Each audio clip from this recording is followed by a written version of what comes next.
అమ్మవారిని చూసారా ఎంత చక్కగా ఉంది. చూస్తూ ఉంటే రెండు కళ్ళు సరిపోవడం లేదు.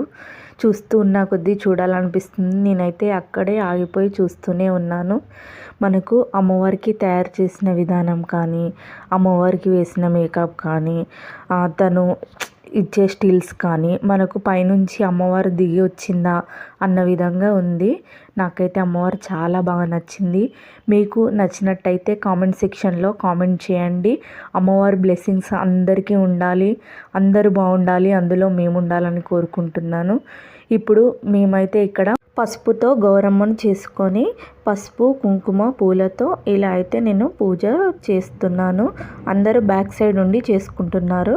మీకు ఈ వీడియో నచ్చితే like, share and subscribe. Thank you for watching. చిన్న సూక్ష్మమైన జీవులు రోజు దోమలను మనం చంపుతూ ఉంటాం. ఎంత పాపం కట్టుకుంటామో చెప్పలేదు.